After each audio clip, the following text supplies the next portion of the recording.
I mean, that's probably a 8 to 10 month process, but in terms of we're only at the 2020, well, we've got the remits on the agenda for this meeting, so it would need to be aligned with next year's remit cycle. Probably the next action then is to draft what that remit potentially outline in terms of the way forward. And we need 5 supporting councils or a zone. Or we have already, I would assume, 2 others on the coast will support that. Yeah. Cool. Thank you very much for answering those questions. Thanks, Lois. Councillor Hart, and just confirming that we are live streaming. Thank you, Worship. No further questions. Councillor Neal. Thank you. Yeah, just following on from what Latham was saying regarding the iwi reps and the Maori ward, I think there's quite a lot of discussion that needs to be had around that, and I would certainly support a remit going to LGNZ along those lines. But yeah, can we start the conversations and discussions around whether we're looking for iwi rep, Maori wards, or both? So maybe that's an action point, as you said. Thank you. Councillor Kogan.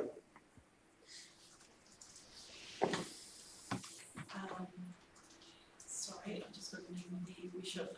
Jenny won't be able to hear anything due to the hardware fault with her computer, which needs to be serviced. Councillor Davidson. Thank you, Your Worship. You're just on the Kaneki building, the funding for that. When is that expected? Like I said earlier on, they have actually asked for further questions. They don't have a specific announcement date for this funding. So we're, based on the questions, we're hoping in the next 2 weeks that they're actually going to the final decision making. So we don't have a firm date for the final announcement. And if the funding's not approved, have we got another plan for that? We will come back to council with another discussion around what that was. Okay, thank you. Councillor Hartsham. Thank you, Your Worship. No, pretty much everything's been asked of the President. Okay, it's all like to move that the action list be received. Councillor Hartsham, thank you. Councillor Davidson, those in favour? Aye. Aye. On the next item on the agenda, which is staff reports, and the first one is the Hokitika presentation. Jump again.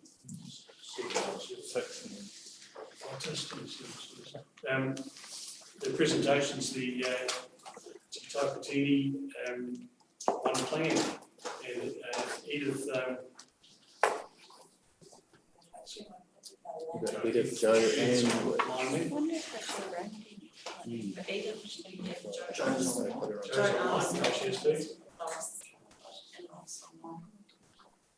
who's going to lead the presentation? Joe. Oh, Joe, welcome to the meeting, and been told that you're going to lead the presentation. Yes, I'll start. Thank you, Your Worship. Thank you all for inviting us along to have a quick discussion about Taipatini plan and where that's going in the future. I thought I'd start by giving you a little bit of background and talk a little bit about how the decision making works. Happy to take questions throughout our presentation, although it might not be very easy for us to hear. And please do tell me if we're not coming through clearly as well, and we'll speak up for you. Edith, if you can move on to the next slide, please. First one. So I'll give you a little bit of background. In 2015, some West Coast residents went to central government and asked them to take a look at the options for streamlining local government on the West Coast.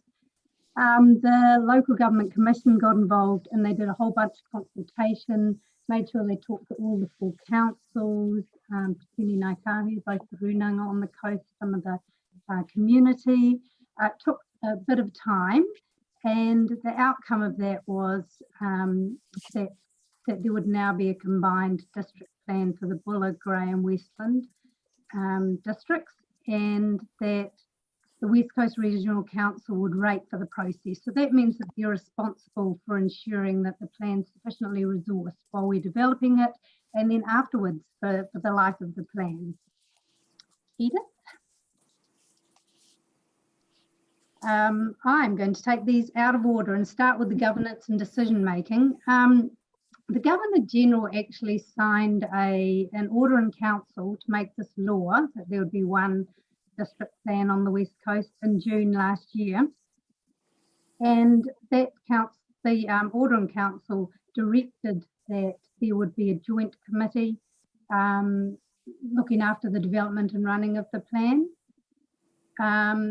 So the joint committee's responsibilities are for the whole governance of the plan and the decision making. That means that just for the Taupōtini plan, they will make all the decisions about the development of the plan, and any plan changes that affect the whole of the region, the 3 districts in the region, will be made by this decision making committee.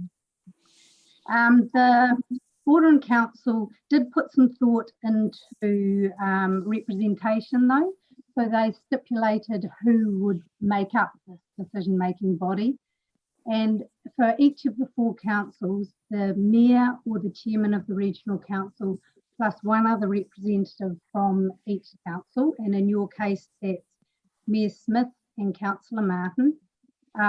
Both of the West Coast Runanga are represented by Francois Tumahai and Paul Madgwick, and there's an independent chair. The chair was not someone who was selected by central government. In fact, I believe that there was a full appointment process undertaken, and the mayors and the then mayors, so it would be 18 months or so ago, and the chair of the regional council appointed Rex Williams to the role of the independent chair for the joint committee. And he had previously been a commissioner over at Easton and has done a lot of work on the West Coast on health boards and things.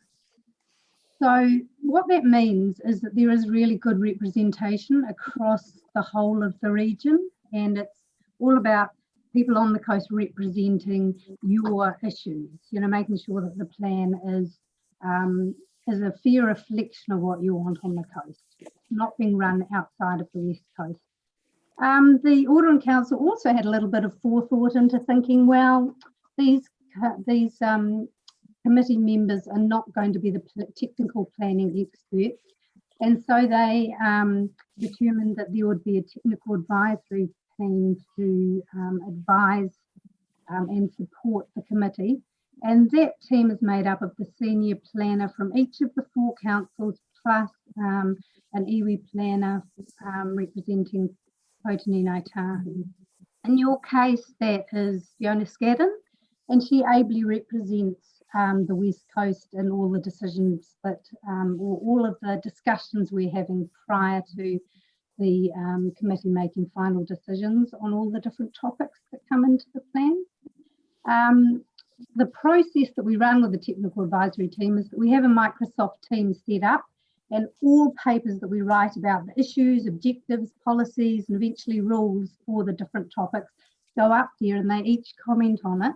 And then we have a 3-hour meeting once a month where we look at all the comments, and our aim is to discuss the different perspectives from each of the districts. Not always different, quite often very similar, and we reach a consensus on what's going to be the best wording and the best way forward for this combined Taupōtini plan. So we're getting really good technical advice there, and it's only after that, usually the month following, that any revised papers go up to the committee, so they know that technical advisors have already seen it. We have heard that a number of the committee representatives talk to the technical advisory team, their representative, before and or after our committee meetings, and that's what they're there for. So it's great if they're having that sort of involvement and input, and I'm sure they'd be, or Fiona would be happy to answer any questions that you might have on the process as well. Thank you, Edith. Okay, there's no point making a combined plan and changing things if there aren't some benefits to it. So we've just put here some of our highlights. And I know the first one now might look a little bit sad because of COVID-19. So supporting future development, when that's a real issue for the coast, we want to see future development. But actually it's a really timely point in time for us to be looking at how we can support development when it does happen in the future. This plan is going to take a few years before it goes through its whole planning development process and becomes operable. So it's likely it will be still having effect in about 20 years from now. So we do want to see development in that time, obviously. So this is a really good opportunity to set that up well and make sure we're supporting areas of development. And that includes things like streamlining the consent process, which will make it easier for staff and users. Planning for natural hazards is obviously a really important one on the West Coast.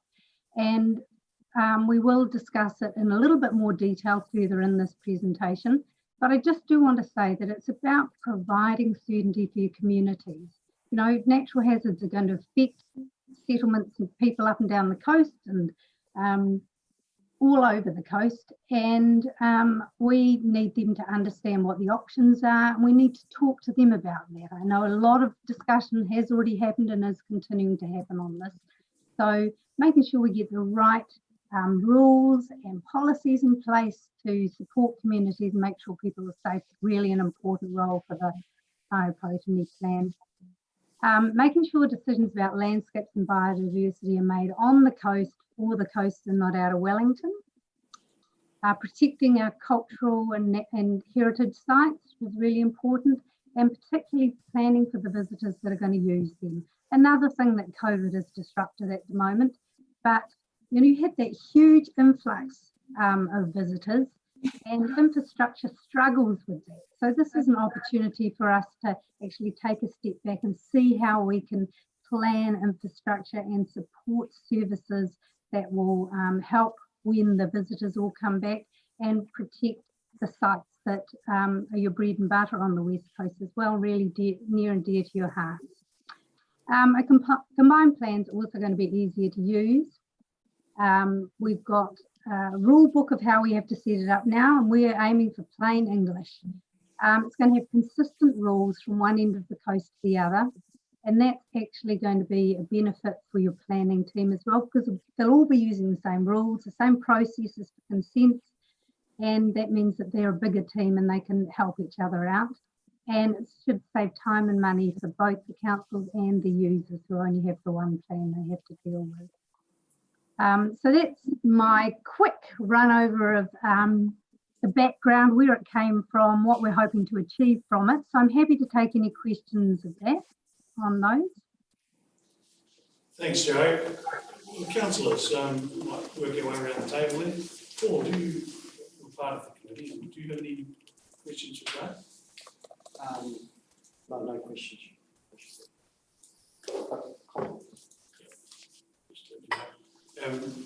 Councillor Kennedy. No, it's all good. When, Jo, do you think the one plan will be finished and all our councils will be using it? Yeah, that's the $64 million question, isn't it? We were hoping for a 5-year process when we started a year ago.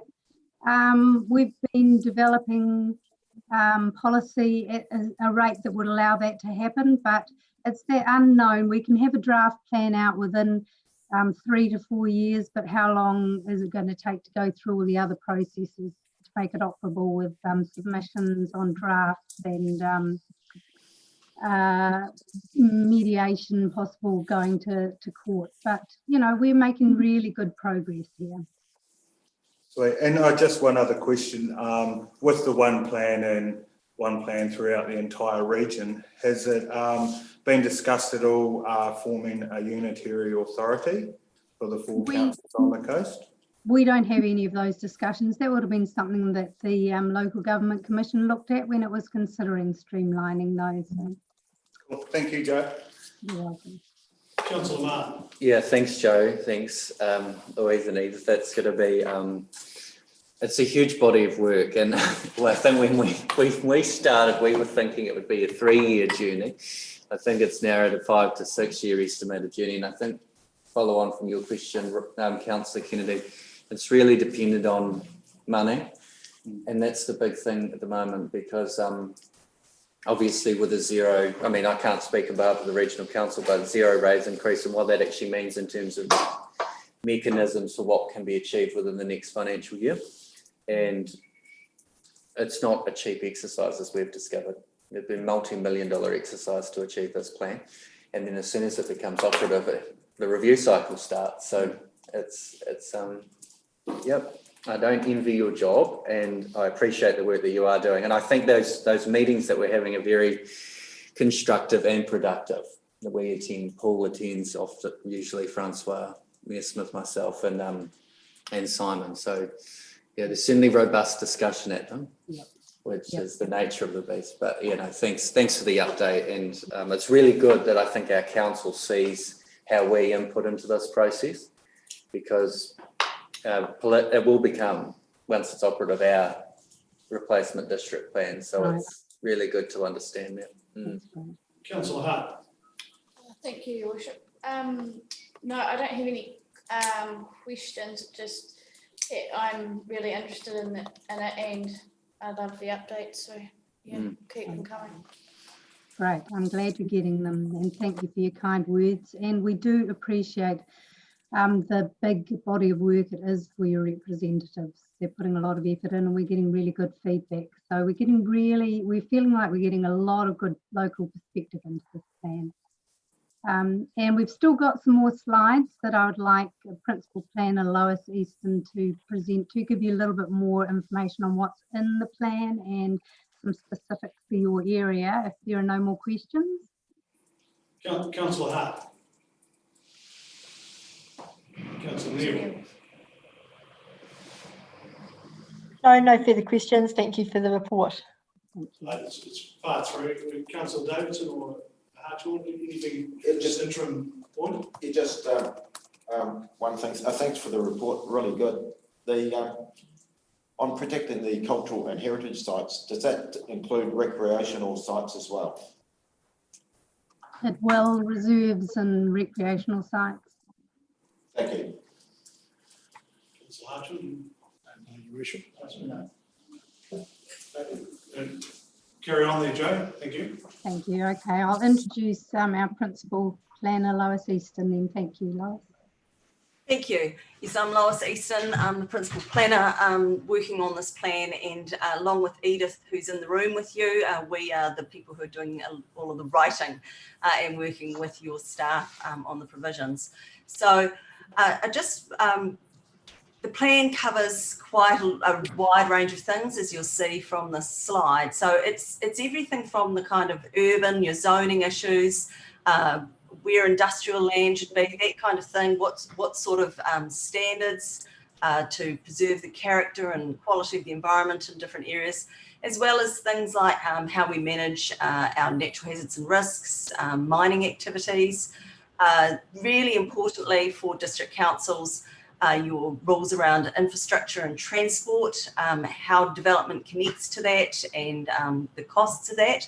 And then things like historical, cultural values and natural values, as well as your subdivision rules and more general things like light, noise, signs. So if we could have the next slide, please, Edith. So I just picked out a couple of issues that we're aware are really significant for Westland.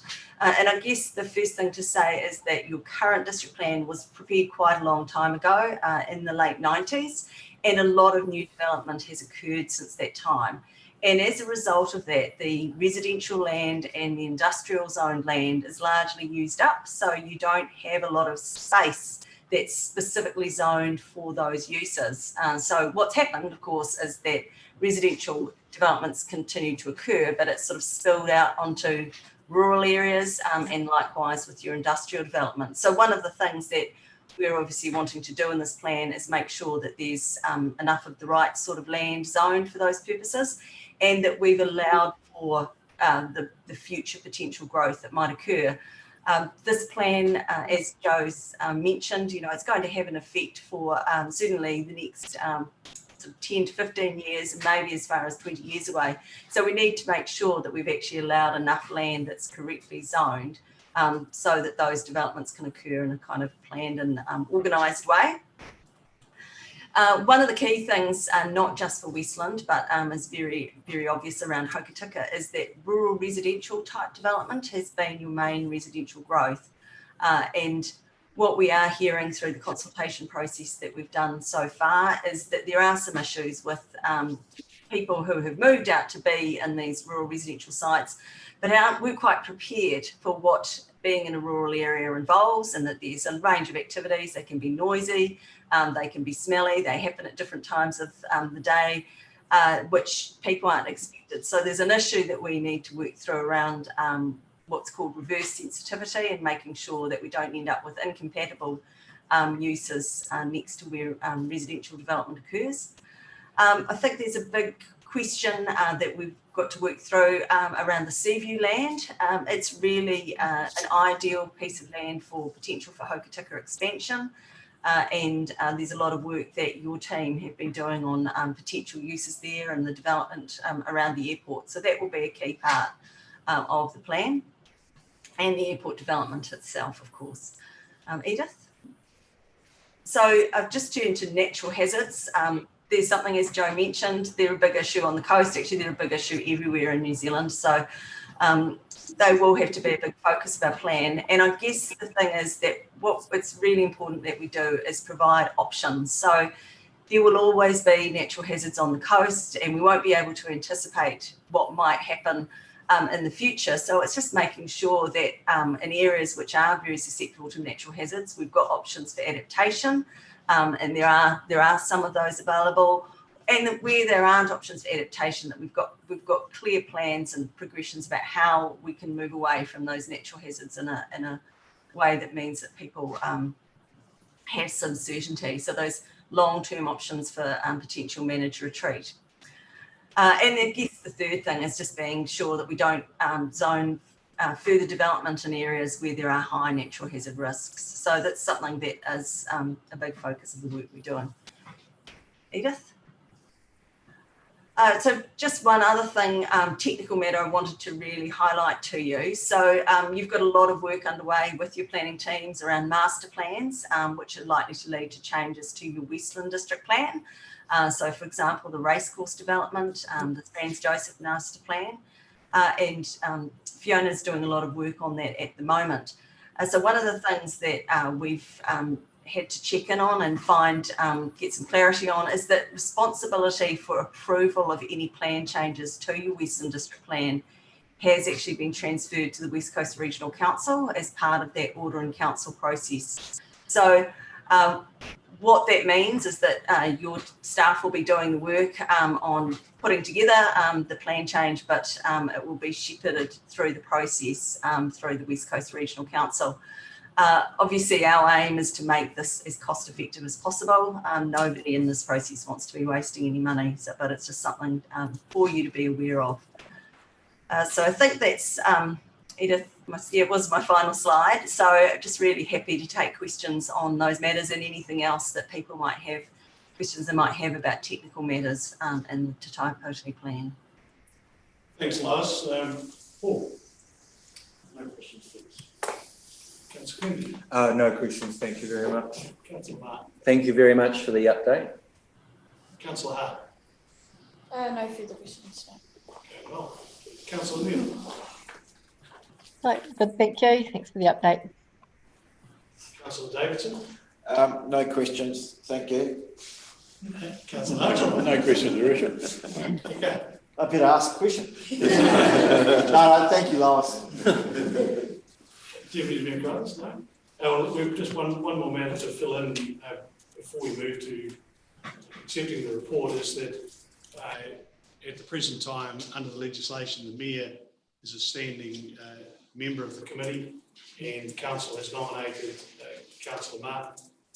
We have a number of occasions where one of us can't attend, and the suggestion has been made that Council has resolved to appoint the Deputy Mayor, whoever that may be at the time, as the stand-in for either who are not available, and that we advise the TTPP committee of the same. You comfortable with that, councillors? Yep. Well, on the basis of that, I'd like to move, Joe. Would you mind? Thank you, Your Worship. I realised that I hadn't quite talked to you too much about the consultation that we've been doing. And there has been stakeholder engagement underway. I just wanted to assure you that we are talking to your local communities. We undertook part of a roadshow just before COVID-19 put us into lockdown, and we used the Destination Westland caravan, which was fantastic. And we will be completing that in September, going up into Bulla with that. We've had questionnaires in the messenger the last 6 weeks. I hope you've seen those, and they also appear on our website. So we are encouraging people, whenever we go, we take hard copies of these things. We're encouraging individuals to respond, just give us their ideas about a variety of topics. And we've been running workshops for almost a year now with mostly key stakeholders who might have policy experience, just to start to scope out things like heritage and natural hazards, and we've got all sorts of things. What have we got? We've got infrastructure next week, and we've talked to council staff on that quite extensively already. So that's all happening in the background, and if you ever want to know anything about that, please ask us or your representatives as well. So thank you, Your Worship. Thanks, Joe. So I'd like to move A, that the report be received, and B, that council nominates its deputy mayor as an alternate on the TTPP committee, and that the chairman of the committee be advised by the CE of the same. Councillor Hartwell, thank you. Second. Yep. Councillor Davis. Okay. Those in favour? Aye. Aye. Well, look, Joe, thanks very much for giving an update. We'd love to see it regular. It takes away a lot of the mystery, and it's a very good thing. So to the team, thank you so much for attending. Really Thank you very much for having us. Thank you. Okay. Councillors, move on to the next item on the agenda, which is the Three Waters update. And the Chief Executive will take the floor. Thank you, Your Worship. So, councillors, I've got co-partnered with Chris Purchase from Tonkin and Taylor. Just want to set the scene in terms of what this process was actually all about. So going back almost 2 years ago with the Havelock North inquiry, the government did an independent review and came up with just over 50 recommendations. One of those recommendations was to put in a regulator, a national regulating body, which has been completed. And the second part is to look at, I suppose, looking at other ways to improve the service delivery of both Three Waters, primarily water supply and also wastewater management. In terms of models that working currently in terms of supplying, there are a number of different models across the region. Water Care in Auckland is just one of those. Wellington also have a CCO that services quite a large number of districts. So based on those models and based on some research from overseas, the government has proposed to reform the water delivery service of councils and also for New Zealand. So I'll pass it over to Chris now, we've actually contracted 3 councils to look at what would be a West Coast view of a regulated body, but also in lieu of this, we've also been approached by Canterbury Mayoral Forum to look at a wider Canterbury model based on I suppose, a Super 15 type franchise approach. So we have been involved in a workshop on Monday this week, talking to the CEs of the other Canterbury districts, and this includes Tasman and Melbourne as well, in terms of what is the model like for them. So we have joined in with that forum in terms of looking at a model as well across that. So there's quite a bit of work to get that underway and obviously come up with terms of reference of what that looks like. I'll hand over to Chris to take us through what we've actually contracted Tonkin Taylor to do over the next few months. So Chris. Great, thanks. Thanks, Simon, and hello, everybody. Apologies, I can't be down there, but instead I'm coming to you from, I think, Seinfeld's lounge, apparently, with my magic background, so that you don't need to see my bedroom. So yes, so I guess the start of this process with the 3 councils on the West Coast was probably about 12 months ago, when government was talking a lot around how they might go about moving things forward in terms of how Three Waters services are delivered. So this is about the way that organisations might structure themselves to deliver most effectively. A big driver, you're probably aware, is that there's a significant amount of money that needs to be invested in wastewater and water supply infrastructure across the country, and that to varying degrees has the potential to be pretty challenging for councils. So a lot of discussion also around how you might come up with different funding arrangements and things like that. We've been engaged to help the 3 West Coast councils have a think about what a good situation might look like in terms of collaboration, where the challenges lie, and what the options might be to deal with that. To some degree, that's being not overtaken, but heavily informed by what's going on at a national level. So, as Simon said, government's certainly encouraging aggregation, probably at a scale larger than the West Coast. They've talked about potentially 5 multi-regional organisations delivering Three Waters services. And they've got some money associated with that, as I'm sure you're also aware.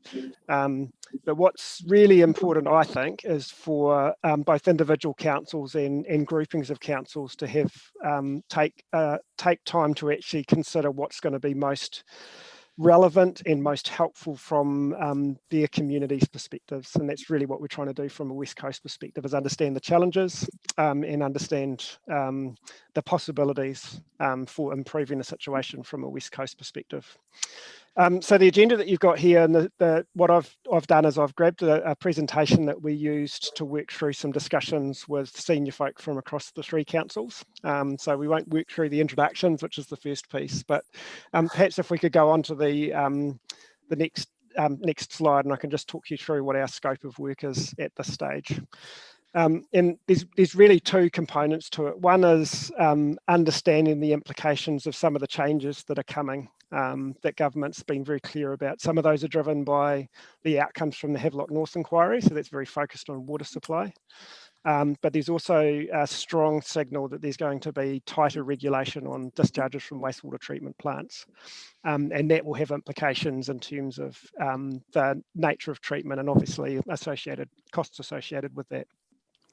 So the first part of our exercise, or a key component of our exercise, is understanding how current systems are performing right across the coast, and what that might mean in terms of what these future requirements could look like. So that's the performance review component you can see there.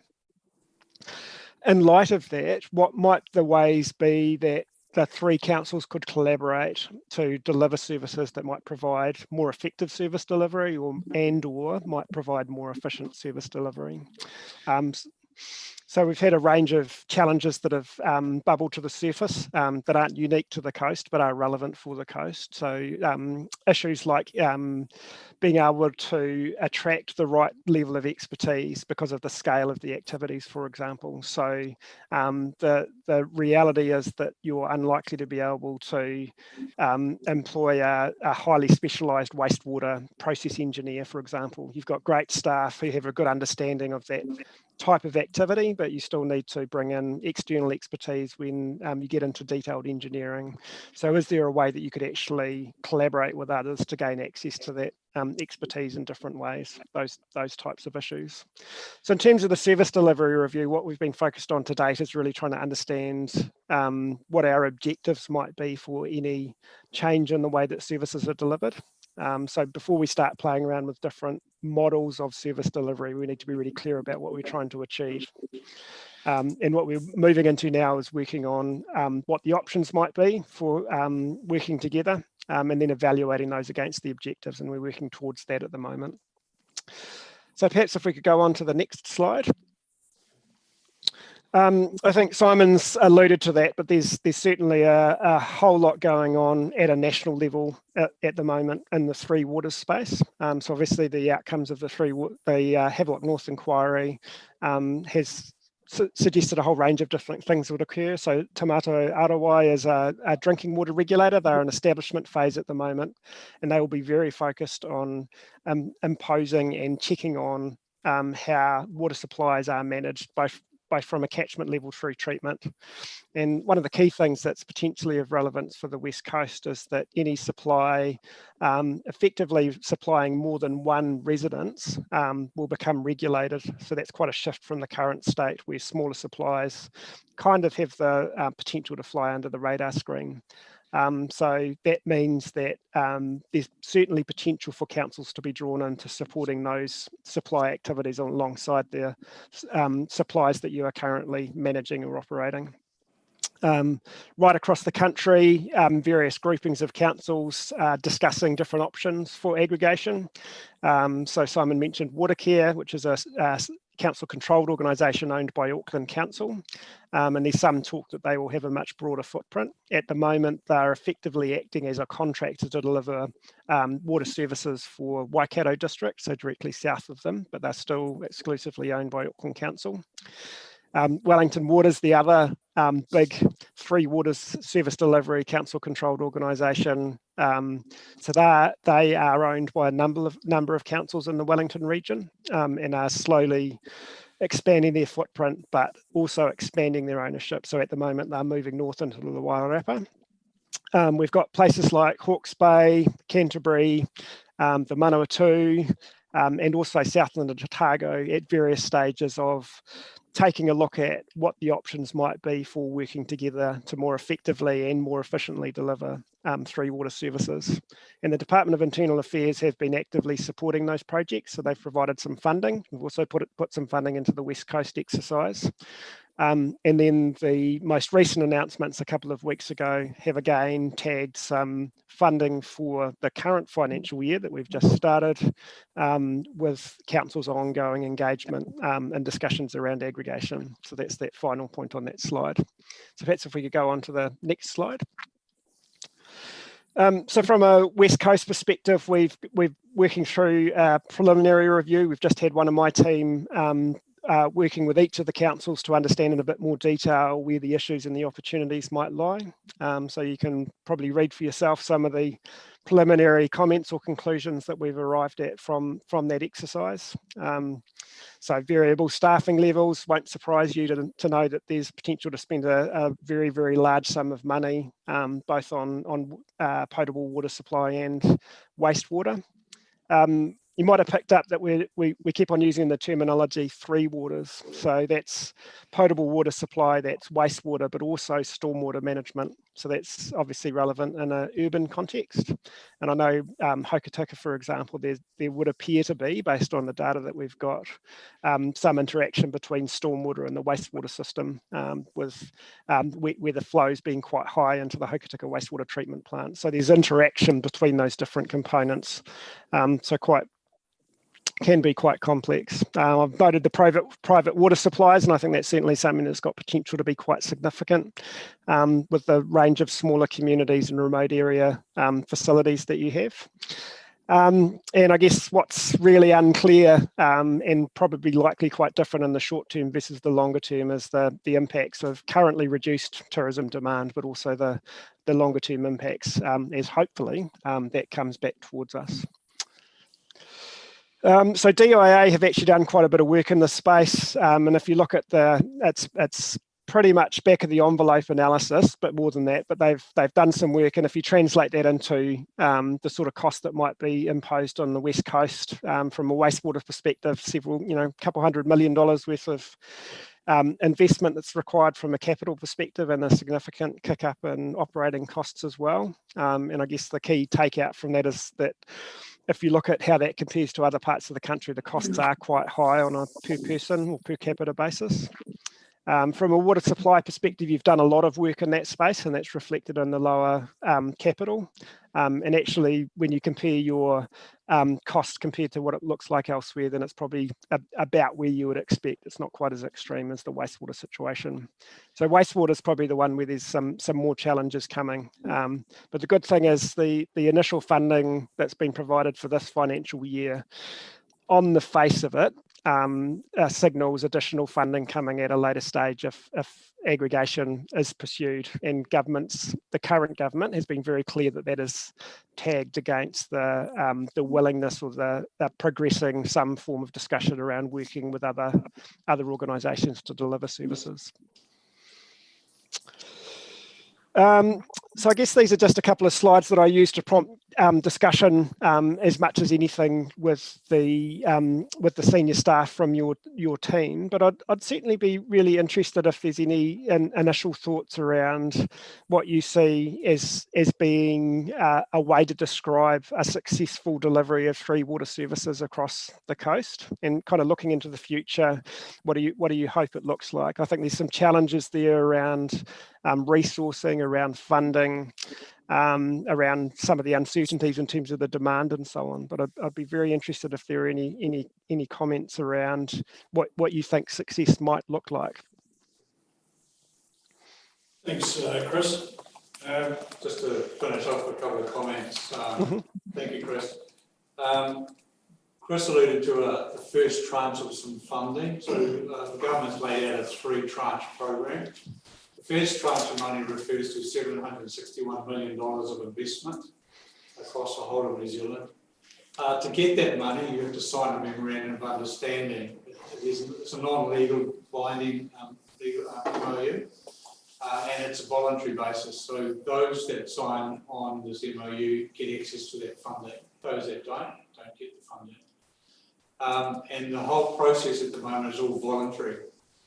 So to make any, I suppose, agglomerated business work requires pretty well the big players to be on board. For example, if you had a Canterbury model and Christchurch City opted out, it creates a real challenge in terms of how it's actually managed going forward. So in terms of tranche 1, which is the 761 million, that is divvied up across New Zealand based on funding criteria and also the affordability of what we have in front of us. So we already have a list of projects we've identified that already exist mostly in our annual plan that we can use as funding for. Obviously that offsets our own capital. So the challenge for that, it has to be signed by the 31st of August. So there'll be a paper coming to council next council meeting to approve joining the signing the MOU. But it also has to be spent by the end of June 21. So it's a very, very tight turnaround. So if we get the money, get it signed, contract, it'll be this side of Christmas. We have to spend it in 6 months. We'll get it well advanced in 6 months. So a lot of challenges in front of us. But so this is the part of the work that also is Canterbury Forum is also looking at. Tuesday next week, from there, myself and Lois is going to a Solving presentation supported by the Department of Internal Affairs, going through this in a lot more detail. So all the everyone from Canterbury Forums will be there and listening to this presentation and workshop. So there's quite a bit of work in this space. There's a number of workshops ongoing. We're doing our own. We're also joining with the Canterbury workshop process as well. Thanks, Tom. Deputy Mayor Crowley, do you want to kick this off? It's all a bit daunting. Thank you, Your Worship. Cycle. On Three Waters is the bread and butter of the council. And I I have an issue with a big brother type approach with this, where a solution has been foisted on the community and been railroaded through. I don't know that that suits the West Coast, to be honest, to be potentially roped in with into a regional model with Canterbury and Hokitika stormwater, Hokitika water supply from Lake Canary versus Christchurch. Doesn't really stack up to me. I don't see the synergies, to be honest. At the end of the day, this is going to, I fear, is going to hit West Coasters in the pocket hugely. It's just another imposition from central government. But I think this is the thin end of the wedge. I think this is really going to, when this is realised, this is really going to impact on each and every West Coast household. Having said that, the one good thing about it I do see is regarding wastewater. Of course, we've made that decision, which is a really wise decision, to look at alternatives for Hokitika rather than simply discharging to an oxidation pond and out to sea. And so this is the future of wastewater, but as for the whole of the three waters being grouped into this, I struggle with that. Councillor Kennedy. Just a question for you, Chris. This whole three waters thing seems to be a moving target, and do you know at what point it's likely to be planted in the ground so we know the direction that we're heading in? Yeah, it's a very, very good question. I'd be charging you a lot more for my time if I knew exactly the answer to that. So look, I think there's probably a few comments that can be made there. I think, I mean, government's very clear in terms of the current funding package. They want people to have a constructive discussion around what a collaborative approach might look like. So in a sense, they've left that reasonably open, but they're pushing for this kind of in the order of 5 organisations around the country. I think that's my read is that's reasonably consistent, regardless of what flavour of government we might end up with in September. So I don't think that's necessarily going to change that materially.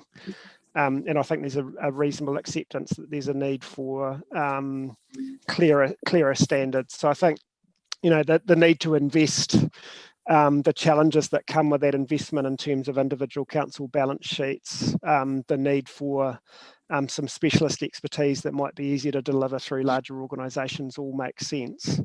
But I think what I haven't seen a lot of commentary on is the need to balance that with understanding local needs, which goes to the previous speaker. And so I think that's where there's value in actually being really clear around what it might be that you as a council or your community might need in the context of some form of regional organisation. I guess my suggestion is that you make sure that that's very clearly articulated as you go into discussions with others around how you might collaborate. Yeah. No, that's fine. I'm just processing that. Thank you, Your Worship. Thanks for the presentation, Chris and Simon. The latest government announcement's a bit of a catch-22 because although it's voluntary, if you don't do it, you don't get the money. So it's almost a mandated way of having to access the money. And I completely support obtaining external funding or government funding for our infrastructure where possible, but I'd like to see some analysis on, which it sounds like you're doing, in terms of actually what does a governance model look like over this? How is it going to be managed? What regions are involved? Because typically Wellington's very good at putting out policy that suits Wellington and Auckland very well, and the regions have to try and make that fit. And that's been seen in all the water reforms over the last sort of 10 years. And I'm all in support of healthy, drinking water standards and good systems to deal with our sewage and the like, but I wonder whether this will actually be a better way of achieving it or not in terms of the structure, working with other councils.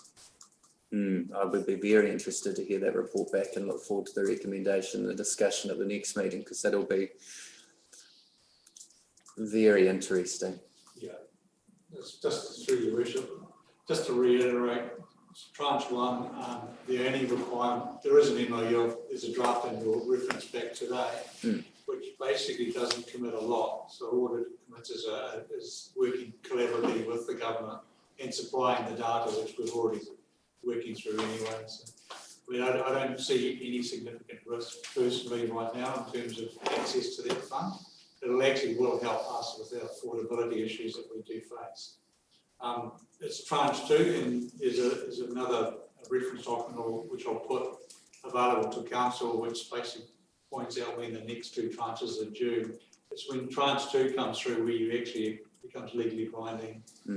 So that's supposed to carry in that approach. So that's right. Local government's position was they support the development in this space, but they still want individual councils to have the autonomy about what's best for their district or region or area. And, it's very clear the direction from government. Work with each other. We don't access the money, going forward, which I think still has some water to go under the bridge.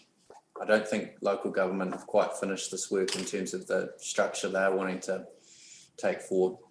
There is a national working steering group with partners between both government and local government entities. So they are working through this as a collaborative national body as well. Councillor Hart. No, nothing further from me. Huge. Councillor Neal. Thank you. I think collaboration can be good. I think whatever way forward, it needs to be environmentally sound, it needs to be more efficient, and I think planning requirements have got to take a lot more of the water regulations into account. So it might be as simple as not allowing so much asphalt on a town section, for example, just to slow that stormwater down.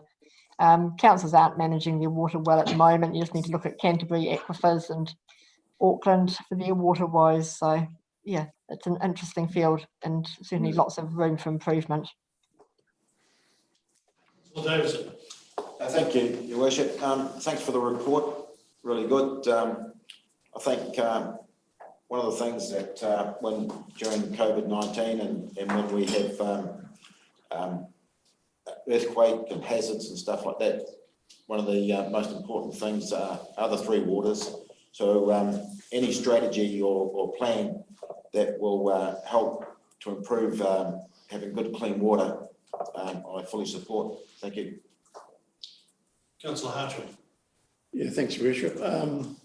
Just regarding, I think the collaboration is good, and we'll learn a lot out of it and work to help us.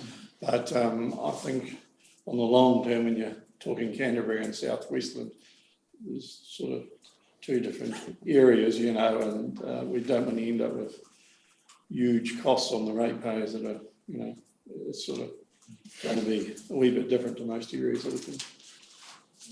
That's about all. Yeah, I'm mirroring everyone's thoughts here. I don't think there's many people comfortable with it, however it is what it is. I'm not a fan of the big brother approach. Been used to that for 20 odd years and it doesn't work. It's just, I don't have any confidence in direction coming out of central government, so I'm quite disturbed about this idea. I know it's been around for a long time, but I can just see pitfalls everywhere. We've got, Simon, you mentioned the time frame for a start. Christ, we're struggling with staff now to get stuff done. What happens to all the other projects that got on the way? So I'm really quite concerned. But in saying that, it is what it is. We don't have a choice, so we just got to get on with it, I suppose, and put a head down, ask something, get it. Thanks, Francois. I've got a couple of notes here. the cost to ratepayers in Westland is something that I'd be very interested in. The idea of we'll fund you if you agree to our plan no matter what. I'm appalled by that. There's 100 years of councils in Westland here where the ratepayer has paid for the resources that are in the ground, pipes that are in the ground, the systems that are there. And I'd be very interested to know where it sits in the plan. And the proposal itself is against what I consider is localism.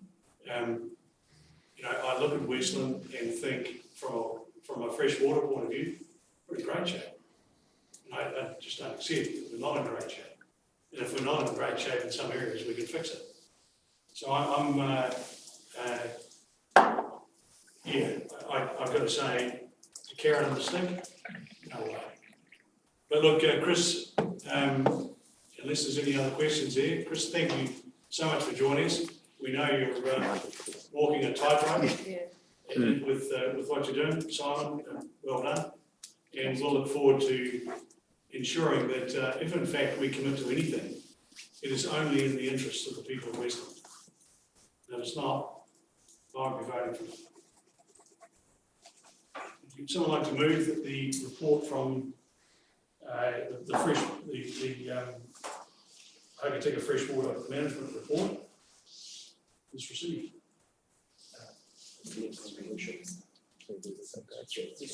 Free Water's presentation. I'm going to have to start wearing glasses. I just have to do it. I try not to, but so the Three Waters update. Would someone like to move that the report be received? Councillor Kennedy, Councillor Davidson, all those in favour? Aye. Thank you. Thanks very much, Chris. Appreciate it once again. And, Not a problem. Keep up the good work. Thanks for the opportunity. I'll see you later. Move into the staff reports now. And the first one is the Hokitika Freshwater Management. And Fiona, welcome to the present.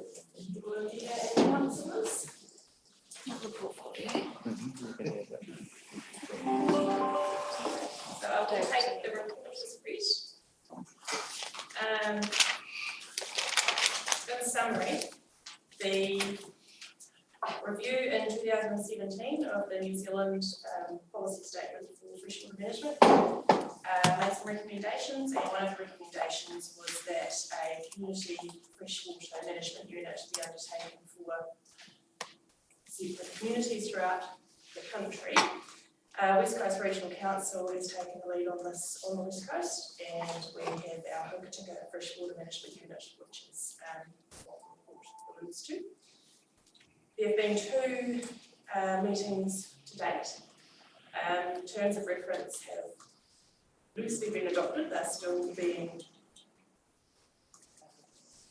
amended at present. There's been a few conversations. So it's community run, it's community led, and because of that, there are some differing opinions on how it should look in terms of reference. One of the requirements is a representative from Western District Council to be on that committee. And the options are to either delegate planning and customer services manager to represent that committee, represent council on that committee, or to nominate and delegate a councillor to represent Western District Council on that committee. Thanks, Fiona. The question, first of all, if there are any questions of Fiona, this is a very good time to do it.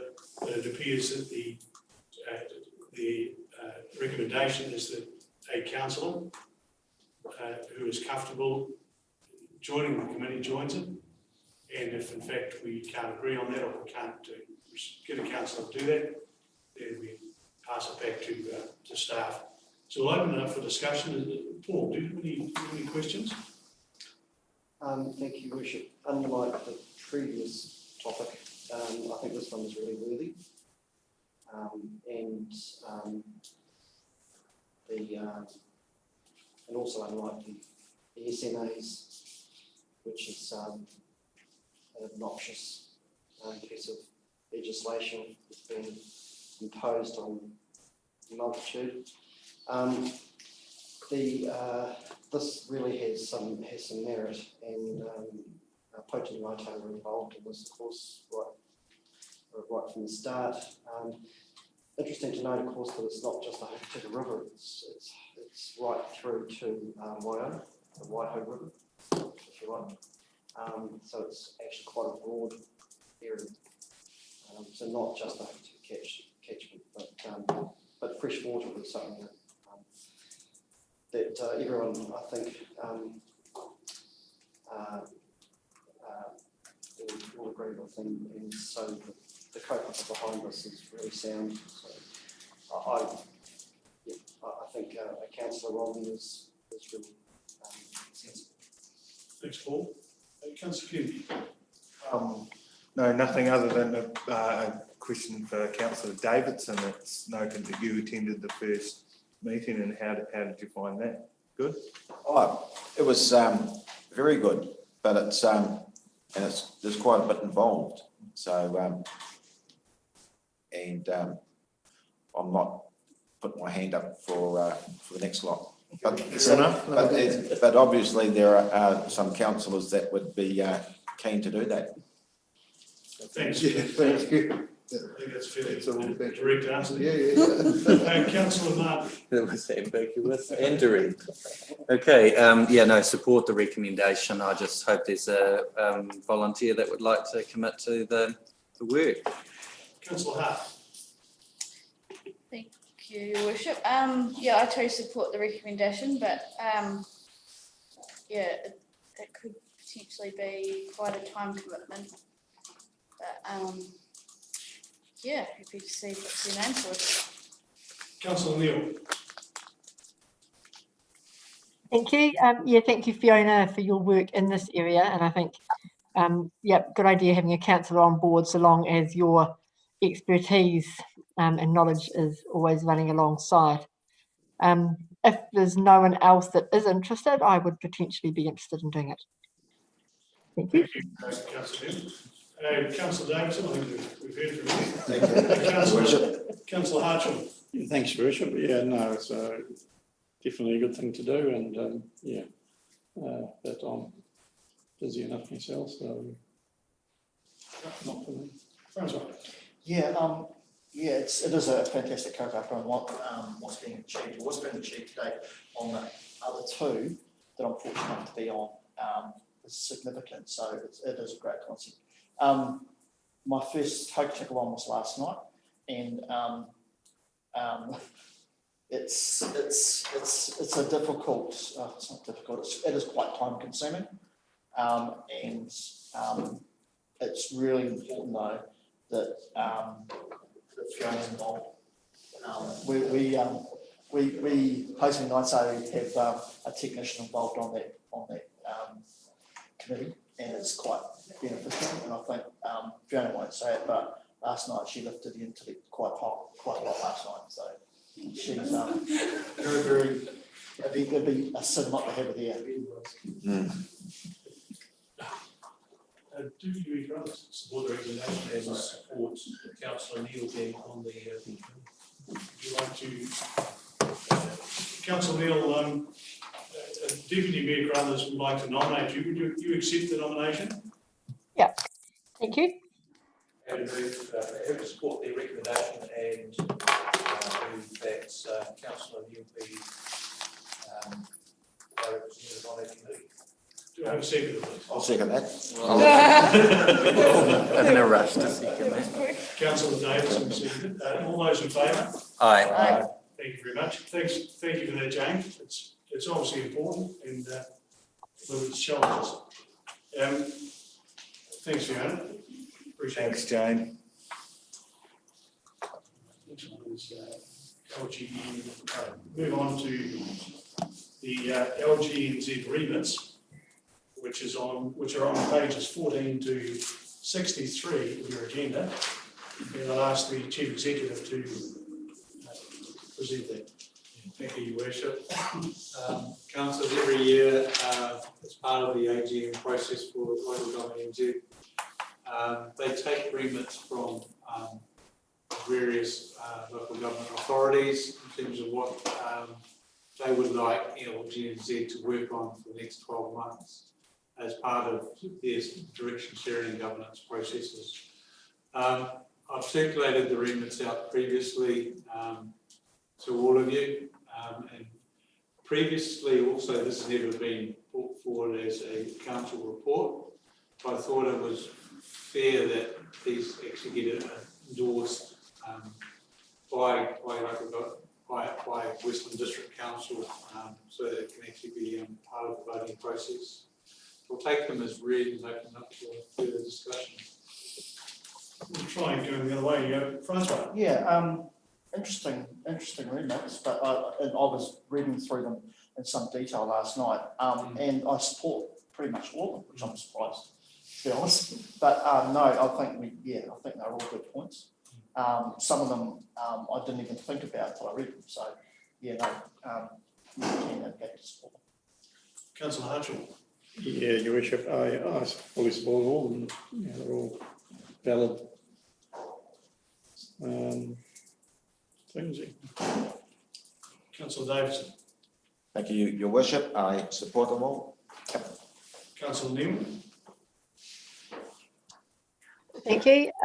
Yes, I support all of them, although I had a question about number 5, the annual regional balance of transfers. So just looking at how much comes from a region in taxes and how much gets reinvested in that region. I think that could lead to some very simplistic conclusions that wouldn't necessarily be fair. So apart from that one, I support all of them. Thank you, Councillor Newman. And Councillor Hart. Thank you, Your Worship. Yeah, I support them.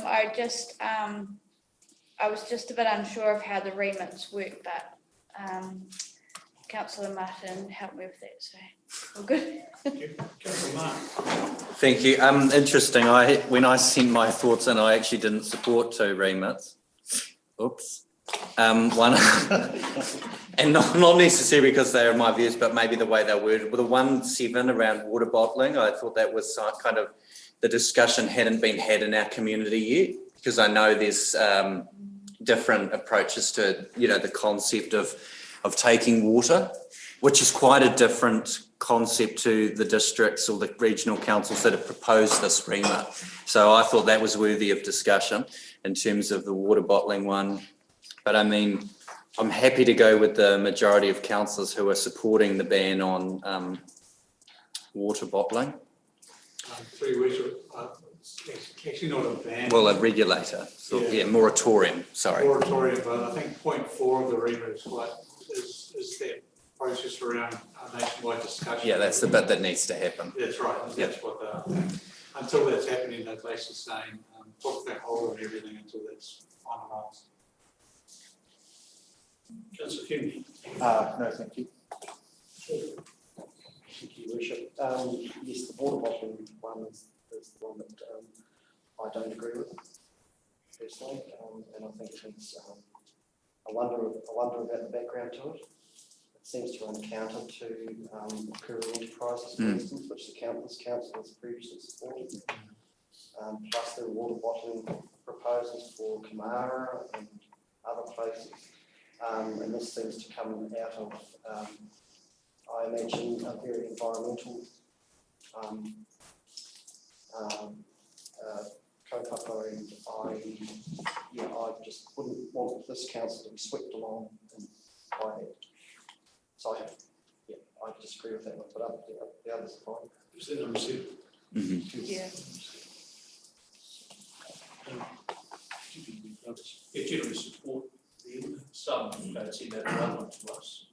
To be honest. The one I'm particularly interested in is number 6, which was the local government electoral cycle.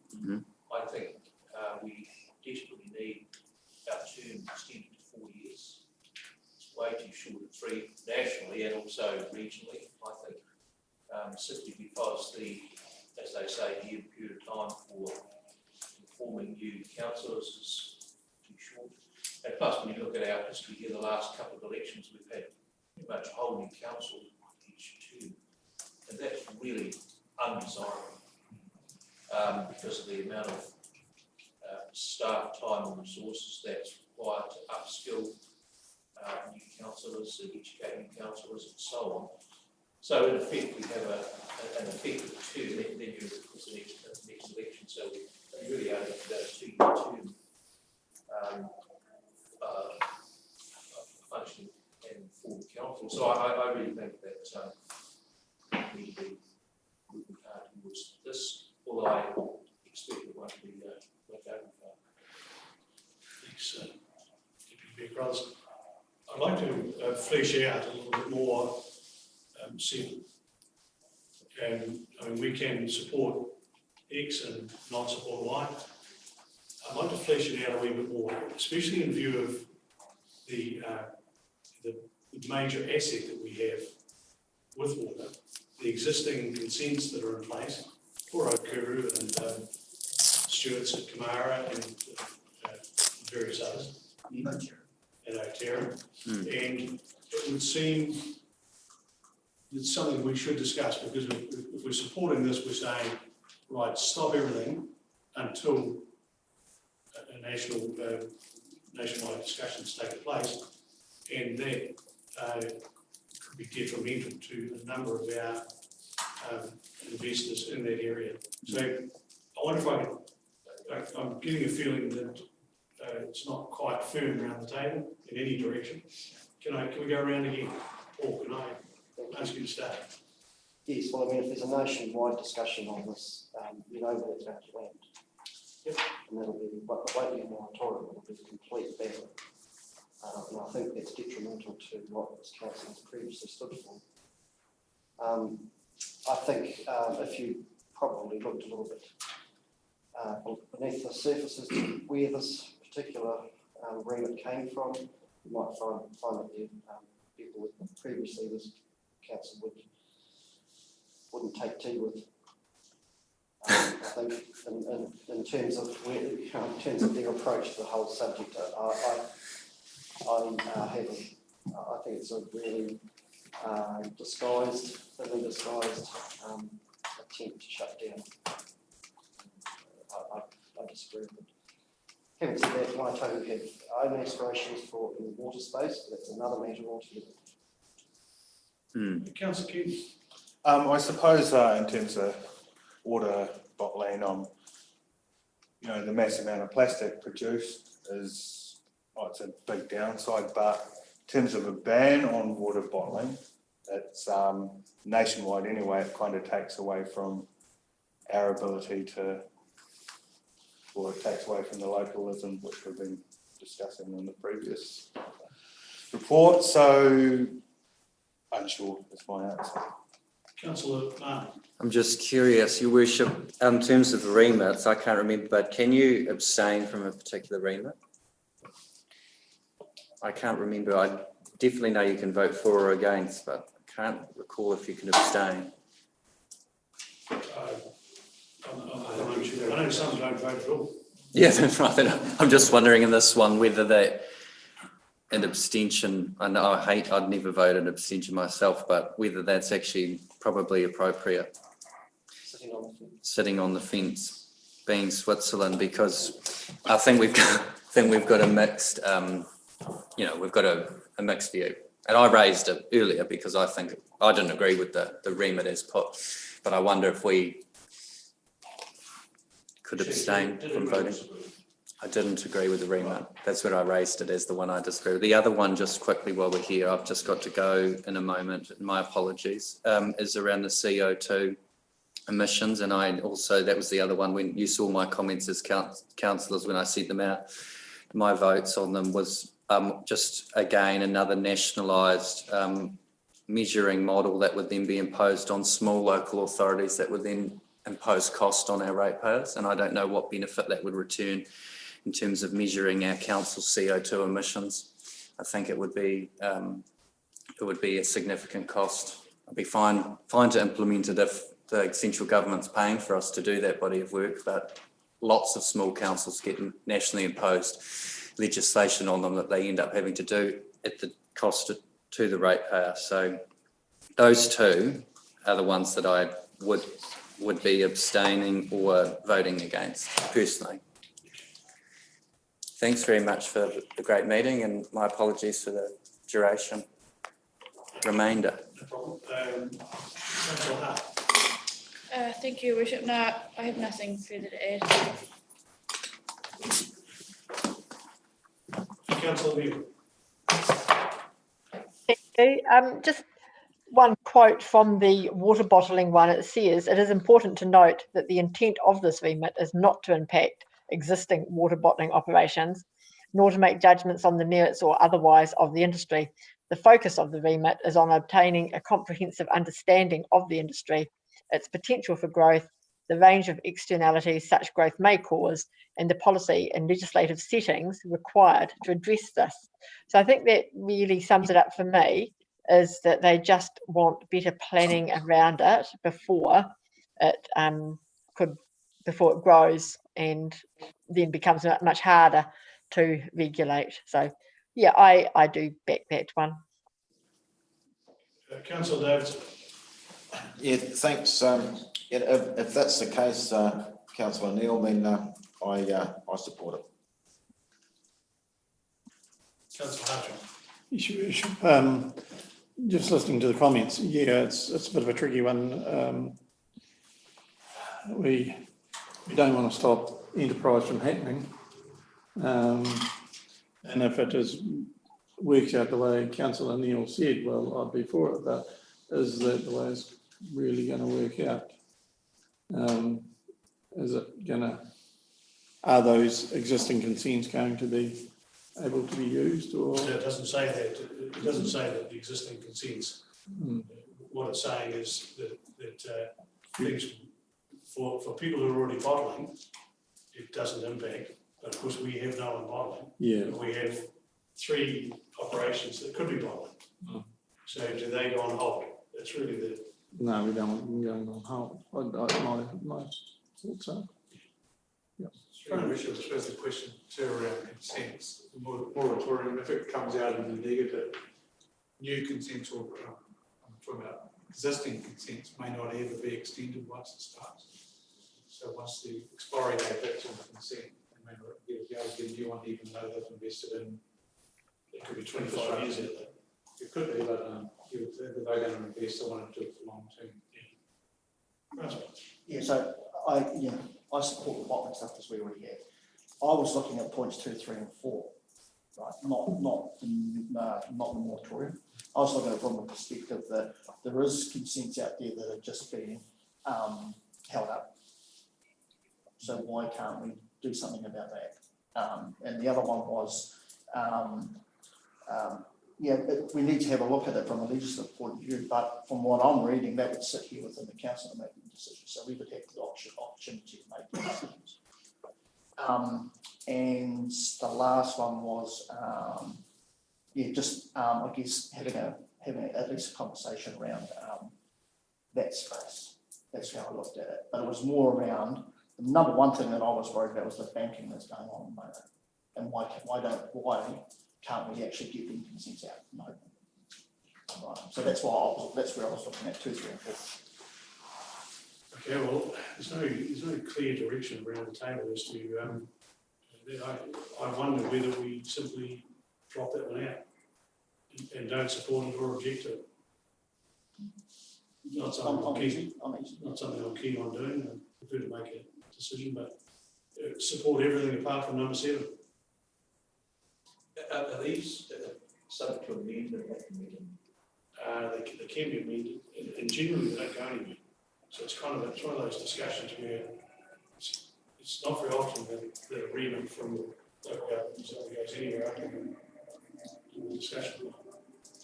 Through your worship, I think if the council were to vote for this agreement, we could expect a knock-ons all from Okura Enterprises and stewards, and fair enough. But a lot of councils must be in that position with having granted rights. I think a lot of other councillors through your worship are not in the same fortunate position as Westland in having endless water. Why don't we test, I'm in favour of, I'm not in favour of number 7. So can we test the market, can we test the data?